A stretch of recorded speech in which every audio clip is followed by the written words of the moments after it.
கலாத்தியர் 6:7. மோசம் போகாதிருங்கள், தேவன் தம்மை பரியாசம் பண்ண விட்டார். மனுஷன் எதை விதைக்கிறானோ அதையே அறுப்பான். இந்த இடத்துல ஆண்டவர் ரம்யா பவுல் மூலமா ஒரு காரியத்தை எழுதுவார். மனுஷன் எதை விதைக்கிறானோ அதையே அறுப்பான். அதுக்கு முன்னாடி ஒரு வேர்டு இருக்கும், தேவன் தம்மை பரியாசம் பண்ண விட்டார். அப்படின்னா என்ன காரணம்னா, இந்த உலகத்துல நம்முடைய கிரியைகளை கர்த்தரும் கவனிக்கிறாரு, பிசாசும் கவனிக்கிறான். அப்படின்னா நீங்க நன்மை செய்யறீங்க, நீங்க நன்மைகளை விதைக்கிறீங்க அப்படின்னா அந்த நன்மைகளுக்குரிய பலனை கர்த்தர் தரல அப்படின்னா அவர் மேல குற்றம் சுமந்தது மாதிரி இருக்கும். அதனாலதான் காயின் ஆபேலை கொல்லும் போது காயினை பார்த்து கர்த்தர் சொல்லுவார், நீ நன்மை செய்தால் உனக்கு மேன்மை இல்லையோ அப்படின்னா நன்மை செய்யறதும் மேன்மையை அடையிறதுக்கும் பெரிய தொடர்பு இருக்குது. ஏன்னா ஒரு மனுஷன் நற்கிரிகளை செய்யும் போது, நன்மை செய்யும் போது அந்த நன்மைகளுக்குரிய பலன் நம்மளுக்கு வராம இருக்கிற சில காலங்கள் இருக்கும். அந்த நன்மைகள் நம்மளுக்கு செஞ்சு அகைன்ஸ்டா கூட சில காரியங்கள் நடக்கும். என்னன்னா அந்த நன்மைகளை செய்யறது பிசாசுக்கு பிடிக்காது. அப்ப அதுல நம்மளுடைய இருதயத்துல சோர்வை கொண்டு வருவான். நீ எவ்வளோ காணிக்க கொடுத்து என்ன நடந்துச்சு, நீ எவ்வளோ நற்கிரியைகளை செஞ்சு என்ன நடந்துச்சு, எவ்வளோ நீயும் பிரயாசப்படுற என்ன நடந்துச்சு அப்படிங்கிற ஒரு சோர்வின் நாட்களை நம்மளுக்கு கொடுக்கறதுக்கு அவன் ரெடி ஆகும். இப்ப நல்ல கவனிங்க, இதுக்காக தான் கர்த்தருடைய வார்த்தை சொல்லும் கலாத்தியர் 6:9, நீ நன்மை செய்கிறதில் சோர்ந்து போகாமல் இருப்போமாக, நாம் தளர்ந்து போகாதிருந்தால் ஏற்ற காலத்திலே அறுப்போம். அப்படின்னா கர்த்தருடைய சமூகத்துல நன்மை அப்படின்னு ஒரு மனுஷன் ஒண்ணு செய்யறான் அப்படின்னா அதற்குரிய பலனை, அதற்குரிய அறுவடைய அவனுடைய வாழ்நாட்கள்ல அதை அனுபவிக்காம கர்த்தர் விட மாட்டார். ஒருவேளை நீங்க நன்மை செய்யும் போது அது உங்களுக்கு கிடைக்காம இருக்கலாம், நன்மை செய்யும் போது அதை நீங்க அனுபவிக்காம இருக்கலாம். வேதம் சொல்லுது ஏற்ற காலம் அப்படின்னு ஒரு காலத்தை கர்த்தர் வச்சிருக்கிறார். இந்த காலத்துல அவர் நீங்க செஞ்ச நன்மைகளுக்கு பதிலை கட்டாயம் தந்துதான் உங்களுடைய ஜீவன் அந்த உலகத்துல இருந்து எடுப்பார். அது மட்டும் இல்ல, இந்த நன்மை செய்கிறதுல ஒரு பெரிய ஆசீர்வாதங்களை கர்த்தர் வச்சிருக்கிறார். 2 சாமுவேல் 17:27 தாவீது மக்னாயிமில் சேர்ந்த போது அம்மோன் புத்திரரின் தேசத்து ராப்பா பட்டணத்தின் சோபி என்னும் நாகாசின் குமாரனும் லோதேபார் ஊரானான அம்மியேலின் குமாரனும் ஆகியோரும் கீலேயாத்தீனுமாகிய பர்சிலாவும். இந்த இடத்துல பர்சிலா அப்படிங்கிற ஒரு மனுஷனை குறித்து வேதம் சொல்லும். இந்த பர்சிலா என்ன பண்ணுவார் அப்படின்னா, தாவீது அப்சலோமுக்கு தப்பி ஓடும்போது மக்னாயிம்க்கு வரும்போது தாவீது ஒரே நேரத்துல கிளம்பி வரும்போது தாவீது சில மனுஷர்கள் தாவீதோட கிளம்பி வந்துருவாங்க. இப்ப இந்த பர்சிலா அப்படிங்கிற ஒரு மனுஷன் தாவீத போய் மீட் பண்ணி தாவீதுக்கு அந்த நேரத்துல ரொம்ப ஒரு கிரிட்டிக்கலான சிச்சுவேஷன், அதாவது என்ன சொல்லுவாங்கன்னா, இப்ப ஊருக்கு கிளம்புறதுக்கு கூட நேரம் இல்ல அப்படிங்கிற மாதிரி ஒண்ணுமே செய்ய முடியாத அளவுக்கு அப்சலோம் வேகமா கொண்டு போட்டுருவான் வந்தா, அந்த அளவுக்கு ஒரு கிரிட்டிக்கலான சிச்சுவேஷன்ல, அதாவது என்ன சொல்லுவாங்கன்னா, எடுத்துறதுக்கு ஒரு மாத்துறதுக்கு ஒரு ட்ரெஸ் கூட எடுத்து வைக்க முடியல, கொஞ்சம் சாப்பாடு கூட எடுத்து வைக்க முடியல, தண்ணி கூட எடுத்து வைக்க முடியல, அந்த மாதிரியான ஒரு சிச்சுவேஷன்ல தான் தாவீது அப்சலோமுக்கு தப்பி ஓடி போவார். அந்த நேரத்துலதான் தாவீது மக்னாயிமுக்கு வரும்போது இந்த பர்சிலா தாவீதை மீட் பண்ணும்போது வேதம் சொல்லுது 2 சாமுவேல் 17:28-29 இந்த பர்சிலா, நீங்க அதை நோட் பண்ணி வச்சுக்கோங்க. நீங்க ஒரு மனுஷனுக்கு ஒரு அன்புல என்ன கொடுப்போம், மிஞ்சி போனா ஏதாவது ஒரு சாப்பாடு கொடுப்போம், ஏதாவது செய்வோம். ஆனா இந்த பர்சிலாவினுடைய இருதயம் பாத்தீங்கன்னா இந்த 2 சாமுவேல் 17:28-29 ரெண்டுலயும் இருக்கும். அவன் கொண்டு வந்த லிஸ்ட் மெத்தைகளையும் கலகங்களையும் மண்பாண்டங்களையும் கோதுமையையும் வார்கோதுமையும் மாவையும் வறுத்த பயிற்றையும் பெரும் பயிற்றையும் சிறு பயிற்றையும் வறுத்த சிறு பயிற்றையும் தேனையும் வெண்ணெயையும் ஆடுகளையும் பால் கட்டிகளையும், இதெல்லாம் ஒரு பெரிய லிஸ்டே. அதாவது ஒரு மனுஷனுக்கு நன்மை செய்யணும்னு ஒரு இருதயம் பொங்குச்சுன்னா என்ன செய்வோம், அந்த ஒரு இருதயம் தான் பர்சிலாட்ட இருந்துச்சு. அப்ப பர்சிலா நினைக்கிறாரு, தாவீது ஒண்ணுமே இல்லாம ஓடி வந்திருப்பாங்க, தாவீது ஒண்ணுமே இல்லாம வந்திருந்தா எவ்வளவு அவங்களுக்கு பசிக்கும் சொல்லிட்டு தாவீது படுக்கிறதுக்கு, தாவீது உட்கார்றதுக்கு, தாவீது சாப்பிடுறதுக்கு, தாவீதுக்கு வேண்டிய எல்லாத்தையும் ஒண்ணு விடாம இந்த பர்சிலா கொண்டு வந்து தாவீதிட்ட கொடுத்து தாவீதை உபசரிக்கிறார், தாவீதுக்கு நன்மை செய்றார். இல்ல கவனிங்க, இந்த நன்மை பர்சிலாவுடைய வாழ்க்கையில எப்படி கிரியை செஞ்சுச்சுன்னா, தாவீது அப்சலோம ஜெயிச்சதுக்கு அப்புறம் தாவீது அங்க மக்னாயிம்ல இருந்து மறுபடியுமா எருசலேமுக்கு போகும்போது இந்த பர்சிலா எதிர்பட்டு வருவார். கீலேயாத்தீனானிய பர்சிலாவும் ரோஹீமில் இருந்து வந்து ராஜாவை வழிவிட்டு அனுப்ப துறைமுகம் மட்டும் கடந்து வந்தான். அப்படி வரும்போது பர்சிலா 80 வயது சென்ற கிழவனா இருந்தான். அந்த நேரத்துல ராஜா மக்னாயிமிலே தங்கி இருக்க மட்டும், இப்ப நல்லா கவனிங்க, ஏதோ ஒரு டைம் தாவீதை பார்த்து, இந்தப்பா நீ ரொம்ப கஷ்டப்பட்டுல வந்திருப்ப, நீ ஏதோ இந்த விட்டுட்டு ஓடி வந்திருக்க அப்படிங்கிற அந்த நேரத்துல பர்சிலா செய்யல. ராஜா மக்னாயிமில அவன் எவ்வளவு நாள் அப்சலோமுக்கு தப்பி ஒளிஞ்சிருந்தானோ அவ்வளவு நாளும் அவ்வளவு நேரங்களும் இந்த பர்சிலா தாவீதை அவ்வளவு ஆனர் பண்ணியிருக்கிறார். இந்த பர்சிலா தாவீதுக்கு அவ்வளவு கனம் கொடுத்திருக்கிறார். நல்ல கவனிங்க. இதுதான் ஒரு மனுஷனுடைய நன்மை செய்கிற இருதயம். யாராவது நம்மளுக்கு ஹெல்ப் கேட்கும்போது, யாராவது நம்மளுக்கு இது உதவி செய்யும் போது கேட்கும்போது அது நம்ம கொடுக்கிற ஒரு இருதயம் நம்மளுக்கு வேணும். இந்த நாள்ல நான் நிறைய நினைப்பேன், இந்த ஊழியத்தை நேசிச்சு ஒவ்வொரு மாசமும் சில பேர் காணிக்க கொடுக்குறேங்க. இப்ப நான் உள்ளத்துல இருந்து நான் நன்றி சொல்லுவேன். ஆண்டவரே, உங்களுடைய இருதயத்துல இது நீங்க பேசியிருக்கீங்க, ஆண்டவரே இருதயத்துல இது இருதயத்தை நீங்க கொடுத்திருக்கீங்க, பெரிய விஷயம். ஆனா அவங்க அந்த மாதிரியான ஒரு இருதயம் வர்றது கர்த்தர் கொடுக்கிறது.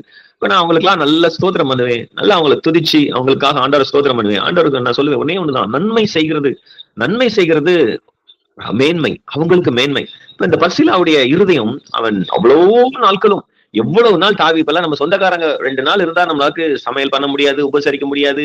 அவங்களுக்கு 2 நாள் பார்ப்போம், 3வது நாள் எப்படா கிளம்புவாங்கன்னு இருக்கிறோம். ஆனா இந்த மனுஷன் வனாந்தரத்துல தாவீதுக்கும் அத்தனை பேருக்கும் ஒவ்வொரு நாளும் ஒரு ருசியான சாப்பாடு கொடுத்து பராமரிச்சு அவ்வளவு செஞ்ச மனுஷன். இப்ப தாவீது அங்க இருந்து கிளம்பி போகும்போது தாவீது சொல்லுவாரு, பர்சிலா, நீ எனக்கு எவ்வளவோ உதவி செஞ்சிருக்கிற, நீ எவ்வளவோ எனக்கு ஹெல்ப் பண்ணிருக்கிற, நீ என் கூட வா. 2 சாமுவேல் 19:33 இருக்கும். ராஜா பர்சிலாவை நோக்கி, நீ என்னோடு கடந்து வா, எருசலேமிலே உன்னை என்னிடத்தில் வைத்து பராமரிப்பேன் என்றார். அதுக்கு பர்சிலா சொல்லுவான் ராஜாவை பார்த்து, ராஜாவோடு நான் எருசலேமுக்கு வர நான் இன்னும் உயிரோடு இருக்கும் ஆயுசு நாட்கள் எம்மாத்திரம். அதாவது நல்ல கவனிங்க, இந்த பர்சிலா யங்ஸ்டர் கிடையாது. அவன் வேதம் சொல்லுது, பர்சிலா 80 வயது சென்ற கிழவனா இருந்தான். ஒரு 80 வயசு தாத்தா அவ்வளவு பராமரிப்ப தாவீதுக்கு கொடுத்து ஹானர் பண்ணுவார். அப்ப அந்த தாவீது அதுக்கு மறுபடி பதில் செய்யறது எப்படி? நீ என் கூட எருசலேமுக்கு வா, நீ எவ்வளவு நாள் உயிரோட இருக்கிறியோ அவ்வளவு நாளும் நான் உன்னை பாத்துக்குவேன். இப்ப அந்த பர்சிலா சொல்லுவாரு, 2 சாமுவேல் 19:39 ஜனங்கள் எல்லோரும் யோர்தானை கடந்த போது ராஜா பர்சிலாவை முத்தமிட்டு அவனை ஆசீர்வதித்து தானும் கடந்து போனான். இப்ப பர்சிலா கேட்பாரு, எனக்கு நீ தயவு செஞ்சு என் பிள்ளைகளுக்கு நீ தயவு செய் அப்படின்னு சொல்லும் போது, நல்ல கவனிங்க, 2 ராஜாக்கள் 2:7 தாவீதினுடைய கடைசி நாட்கள், தாவீது மரிக்க போறதுக்கு முன்னாடி தாவீது சாலமோனை கூப்பிட்டு நிறைய காரியங்களை சொல்லுவாரு. அப்ப ஒரு காரியத்தை அருமையா வேதம் அட்ரஸ் பண்ணிருக்கோம். 1 ராஜாக்கள் 2:7 கீலேயாத்தினான பர்சிலாவின் குமாரனுக்கு, நீங்க நல்ல கவனிங்க, ஒரு காலத்துல பர்சிலா விதைத்த விதை அந்த நேரத்துல பர்சிலாவுக்கு தெரியல, ஏதோ நம்ம தாவீதுக்கு ஹெல்ப் பண்றோம்னு. ஆனா தாவீது இந்த உலகத்தை விட்டு போகும்போது கடைசி நிமிஷத்துல சாலமோன்ட்ட சொல்றாரு, நீ பர்சிலாவின் குமாரருக்கு தயவு செய்வாயாக, அவர்கள் உன் பந்தியிலே சாப்பிடுகிறவர்களுடன் இருப்பார்கள். இந்த ஆர்டர் பாத்தீங்களா? நீ பர்சிலாவின் குமாரரை கூப்பிடணும், கூப்பிட்டு ஏதோ ஒரு ஓரத்துல வச்சு நீ அவனுக்கு பராமரிக்கணும் அப்படின்னு நான் சொல்ல மாட்டேன். நீ எங்க சாப்பிடுறியோ அந்த இடத்துல அந்த பர்சிலாவின் குமாரரை நீ உட்கார வைக்கணும். உன் சகோதரனாகி அப்சலோமுக்கு முன்பாக நான் ஓடி போகையில் என்னை ஆதரித்தார்கள். நல்ல கவனிங்க, இந்த ஒரு தயை தான் கர்த்தர் கொடுக்கிறது, இந்த ஒரு ஆசீர்வாதம் தான் கர்த்தருக்கு கொடுக்கிறது. நான் என்னத்தை செஞ்சு என்ன அனுபவிச்சிட்டேன், நான் என்ன காணிக்க கொடுத்து என்ன, அப்படிலாம் கிடையாது. ஒரு காலகட்டங்கள் வரும், கர்த்தர் ஒட்டு மொத்தமா உங்களுடைய வாழ்க்கையில மட்டும் இல்ல, வேதம் சொல்லுகிறது அவங்க பிள்ளைகளுக்கும் அடைக்கலத்தை கர்த்தர் கொடுப்பார். இந்த பர்சிலாவுக்கு கூட எதிர்பார்த்திருக்க மாட்டார். ஆனா தாவீது போகும்போது சொல்லிட்டு போவார் சாலமோன்ட்ட, நீ பர்சிலாவின் குமாரரை எப்பயும் வச்சிருக்கணும், பர்சிலாவின் குமாரரை நீ கைவிட்டவே கூடாது, பர்சிலாவின் குமாரரை நீ உன் பந்தியில நீ வச்சிருக்கணும். நல்ல கவனிங்க, ஒரு காலங்கள் பர்சிலா செஞ்ச நன்மைகள் பர்சிலாவின் குமாரரை ஆசீர்வதிச்சு. இன்னைக்கு நீங்க செய்யற நன்மைகள் உங்களுக்கு அந்த பரிபூரணத்தை ஒருவேளை நீங்க கிடைக்கலாம், இல்ல லேட்டா கிடைக்கலாம். பட் ஆனா ஆண்டவர் உங்க சந்ததிகளை அதை நினைச்சு ஆசீர்வதிக்கிறவர், அதை பார்த்து ஆசீர்வதிக்கிறவர். வேதம் சொல்லும் அருமையா, நெகேமியாவினுடைய புஸ்தகம் 7ஆம் அதிகாரம் 63ஆம் வசனத்துல, ஆசாரியர்களில் அபாயாவின் புத்திரர் கேசாசின் புத்திரர் கீலேயாத்தினான பர்சிலாவின் குமாரத்தைகளில் ஒருத்தியை விவாகம் பண்ணி. இப்ப அந்த அலங்கம் நேரத்துல நெகேமியா வரும்போது அந்த ஆசாரியர்கள் கீலேயாத்தினோட பர்சிலாவின் குமாரத்திகள் அந்த இடத்துல அவங்க ஜெனரேஷன்ல ஒரு பொண்ணு இருந்தாலும் அந்த பொண்ணையும் ஆசாரியன் ஒரு கல்யாணம் பண்ணி இது கேட்கவே இல்லை. பட் ஆனா இந்த சந்ததிகளை எப்படி ஆண்டவர் ஆசீர்வதிக்கிறார் சொல்ற வேதம் சொல்லும், நீங்க அவருடைய நாமத்துக்காக காண்பித்த பிரயாசங்களை மறந்து விடுகிறதுக்கு, எபிரேயர் 6:10 இருக்கும், மறந்து விடுகிறதுக்கு தேவன் அநீதி உள்ளவர் அல்ல. அப்படின்னா அவற்றை ஒரு நீதி இருக்குது. அந்த நீதி ஒரு நாளும் அவர் மாற மாட்டார், மறக்க மாட்டார். ஒவ்வொரு விதைகளையும் நீங்க செய்யற ஒவ்வொரு நற்கிரியைகளுக்கும் ஏற்ற பலனை உங்க தலைமையில உங்க குடும்பத்துல வைக்கிறது மட்டுமல்ல, ஒருவேளை உங்களுக்கே தெரியாம போனாலும் உங்க பிள்ளைகளை கர்த்தர் அப்படி அவ்வளவு ஹானர் பண்ணுவார். இந்த நன்மை செய்யறதுல அவ்வளோ ஒரு பெரிய விஷயம் இருக்குது. ஆண்டவர் இந்த நன்மைகளை செய்யறதுக்குரிய பலனை சோர்ந்து போகாம, அப்படின்னா என்னன்னா நன்மை செய்யறதுல சோர்வு வரும், ஏன்டா இதை செஞ்சு இது என்னத்த செஞ்சு என்னத்தான் ஆக போகுதுங்கிற அளவுக்கு மனுஷங்க நம்மளை பாடுபடுத்துவாங்க. ஒருவேளை அப்படிப்பட்ட சோர்வுகள் வரும். பட் ஆனா நல்லா தெரிஞ்சுக்கோங்க, நன்மை செய்கிறதுல நம்ம சோர்ந்து போக கூடாது. நன்மை செய்கிறதுல நம்ம தளர்ந்து போக கூடாது. ஆண்டவர் ஏற்ற காலத்துல அதை அறுக்க செய்வார். நீங்க மனுஷனா நம்ம எதை விதைக்கிறோமோ, நம்ம நன்மைகளை, மற்றவங்களுடைய வாழ்க்கையில ஆசீர்வாதங்களை, மற்றவங்களுடைய வாழ்க்கையில சந்தோஷத்தை, மற்றவங்களுடைய வாழ்க்கையில ஒரு பெரிய மாற்றத்தை விதைக்க விதைக்க விதைக்க நம்ம அறுத்துட்டே இருப்போம். கர்த்தர் அதை அறுக்க செய்வார். கர்த்தர் அதை காணர் பண்ணுவார். இந்த வேலையில ஆண்டவர் நம்ம மனதார ஆசீர்வதிக்கட்டும். நான் இந்த ஊழியத்துல முன்னாடி செஞ்சிட்டு இருந்தேன். நான் இப்ப இந்த டிசம்பர்ல இருந்து ஸ்டார்ட் பண்ணணும்னு நினைச்சிருக்கிறேன். ஒவ்வொரு வாரமும் ஒரு ஞாயிற்றுக்கிழமை ஒரு 5 பேருக்கு சாப்பாடு வாங்கி கொடுத்து அவங்களுக்கு சுவிசேஷம் சொல்லுவேன். அப்ப அவங்களுடைய முகத்தை பார்க்கும்போது அவ்வளவு சந்தோஷமா இருக்கும். ஒரு தண்ணிக்கானும் ஒரு சாப்பாடும் ஒரு மத்தியானம் ஒவ்வொரு நேரம் செய்யும் போது அவங்களை நான் பார்க்கும்போது அவ்வளோ அவங்க முகத்துல அந்த அந்த அந்த ஃபுட்டு கிடைச்சோன்னா அவங்க சந்தோஷம் இருக்கும். இப்ப அந்த சந்தோஷத்தை பார்க்கும்போது அது அவங்க சந்தோஷப்படுறத பார்க்கும்போது அவ்வளோ நமக்கு சந்தோஷமா இருக்கும். ஆண்டவர் இந்த நாட்கள் அது மறுபடியுமா என்னுடைய இருதயத்துல பேசினா, நீ மறுபடியும் அதை செய்யணும்னு.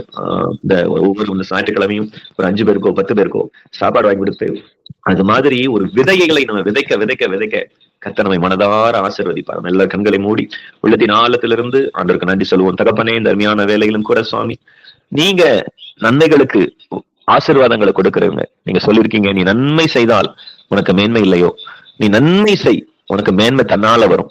அன்றைய நன்மைகளுக்குரிய பலனை நீங்க கொடுக்குறீங்கப்பா. நீ நற்கிரியைகளை மறந்து விடுகிறதுக்கு அநீதி உள்ளவர் அல்ல, அநீதி உள்ள தேவன் அல்ல. அன்றைய நாங்க செஞ்ச நன்மைகளுக்குரிய பலன் இப்பொழுது எங்க மேல வரட்டும், எங்க குடும்பத்தின் மேல வரட்டும், எங்க பிள்ளைகள் மேல வரட்டும். கர்த்தர் எங்களை மனதார ஆசீர்வதி. அன்றைய இந்த நாளில் உங்களுடைய பிள்ளைகள் செய்கிற ஒவ்வொரு வேலைகளிலும் உங்களுடைய பிரசனம் இருக்கட்டும். ஒவ்வொரு தொழிலிலும் உங்களுடைய கரம் இருக்கட்டும். ஒவ்வொருவருடைய வேலை ஸ்தலங்களிலும் உங்களுடைய கிருபை இருக்கட்டும்.